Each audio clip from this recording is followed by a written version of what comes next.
For Ribicoff, there is no such provision for truth. The only vital question in group libel laws is whether or not a group has felt emotionally damaged as a result of being criticized. If it does, group libel has occurred. Clearly, Ribicoff's proposal, favored by the ADL, is a fiendish scheme to destroy from top to bottom Christian power as an effective force in the world. The ADL Hofstra Conference was no mere academic exercise. As a result of the foundation of research and debate it laid down, the ADL created its own model anti-hate law. During the early 90s, many state legislatures used the ADL model as a pattern for the creation of their own anti-hate laws. Such local statutes redefined prejudice and greatly stiffened penalties against biased crimes. It is noteworthy that the Justice Department, in its present police anti-hate training guidelines, praises the ADL's role in crafting the model legislation we have been discussing. If the ADL's anti-hate laws are enacted, will the new Justice Department, under Bush, continue to lend its prestige to the ADL's anti-hate agenda? Although the participants in the ADL's Hofstra Conference were divided concerning the feasibility of such blatant censorship, the ADL remained determined that some kind of anti-hate legislation become law. Thus, the ADL helped create the Hate Crime Statistic Act, which was passed by Congress in 1990. The Hate Crime Statistic Act requires states to determine if crimes committed under their jurisdiction are motivated by prejudice. These include serious crimes, but also such relatively minor offenses as vandalism, trespass, and threat.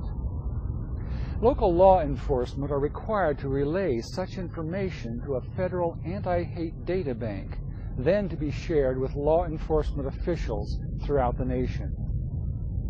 Thus, if a homosexual is the victim of an offense as minor as vandalism, trespass, or threat, states are forced to determine if the offense were motivated by prejudice, a highly problematical and even tedious task.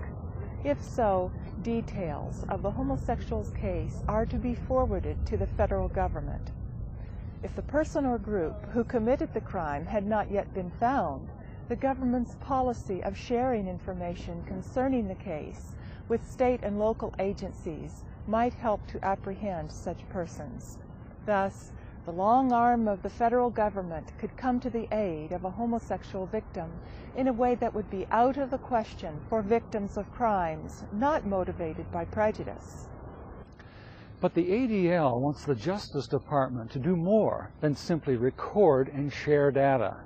It wants federal prosecution of those who hate. So far, this has not been fully possible because the federal government lacks authority to, 1, fully define for the states what constitutes a violent hate crime, especially in regard to homosexuality. This bill would have given homosexuality virtually the same protection which race, religion, and gender now enjoy. 2, determine the penalty for a violent hate crime. 3, invade states' rights in law enforcement, except in 6 special circumstances, such as jury tampering, voting fraud, interstate commerce, and so on. If the Local Law Enforcement Enhancement Act of 2000 had been passed, the federal government would no longer have been restricted in its right to intervene in racial, religious, or ethnic violence on the state level. Nor would homosexuals any longer be without special federal protection. This act would have vastly increased the government's right to, 1, define a violent hate crime, especially as it applies to homosexuals. 2, determine and enhance punishment for violent hate crimes. 3, at will invade state jurisdictions to enforce anti-hate laws. This bill would have been a stepping stone toward an anti-hate bureaucracy. Eventually, Christian teachings condemning sodomy could be considered hateful. Fortunately, as a result of national alerts by Christian conservative leaders such as Dr. D. James Kennedy, a Republican House of Representatives was able to recognize the danger in this bill and defeat it. Yet the ADL never gives up. In 2001, a new, nearly identical bill was reintroduced to further the ADL agenda of ending free speech in America. Of course, this new bill, S-622, does not hint that its ultimate objective is to end free speech. Rather, it requires federal jurisdiction and stiffer penalties only for violent hate crimes. Surely everyone agrees that violent crimes of hate, such as the Oklahoma City bombing, should be severely punished. Yet if S-622 is passed, in a few years the ADL will orchestrate further legislation to achieve its true objectives. Tomorrow's legislation will amend S-622 to include hurtful speech as a hate crime. Such speech will be dramatized as the underlying cause of hate-motivated violence. Such thought crimes will then be prosecuted under a federal law enforcement apparatus originally set up only to punish physical acts of hate-motivated violence. If hurtful speech is outlawed, power over the accused will be in the hands of those who define what hurtful speech is. If it means criticizing an identifiable group of people, then such criticism will be against the law. What is hurtful speech?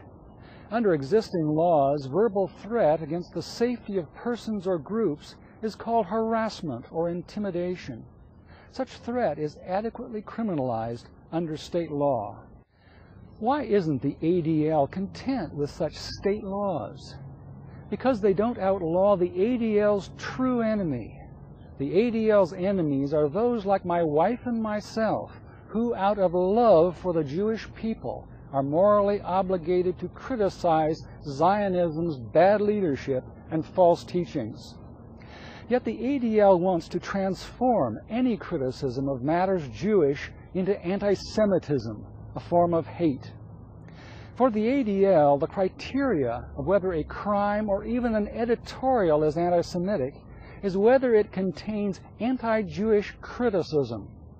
Thus, in congressional testimony promoting anti-hate laws, the ADL says, anti-Jewish statements constitute clear evidence of anti-Semitism.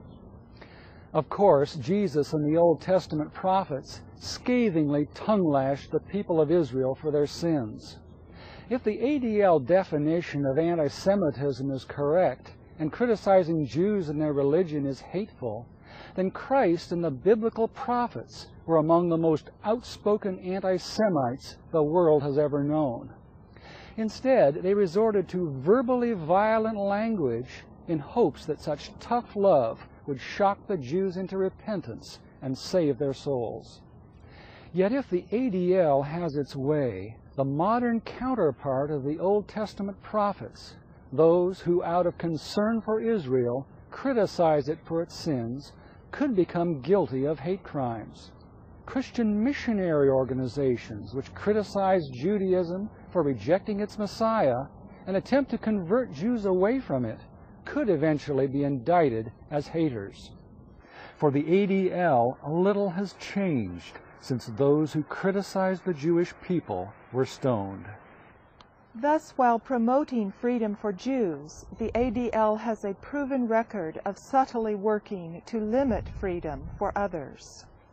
Ultimately, the ADL will pressure the government to extend the term hate crime to include hurtful words against identifiable groups. Anyone who heckled marchers in a gay pride parade would then have committed a criminal act. Ultimately, even pastors who heaped guilt and shame upon sinners might be open to the charge of hurtful words. You may ask, what possible motivation could this Jewish civil liberties organization have for curtailing free speech? The answer lies in the ambitions and destiny of Israel. The biblical prophets, such as Isaiah, foretold a day when Judaism will no longer be accosted with opposition and criticism. The role of the ADL for the last 3/4 of a century has been to help create such a worldwide, criticism-free zone for Israel. Israel's first Prime Minister, David Ben-Gurion, in a Look magazine article, gives us more than a hint of the new world order presided over by Israel, which Zionism and the ADL are working to create. All continents will become united in a world alliance, at whose disposal will be an international police force. All armies will be abolished, and there will be no more war. In Jerusalem, the United Nations, a truly United Nations, will build a shrine of the prophets to serve the federated union of all continents. This will be the seat of the Supreme Court of mankind.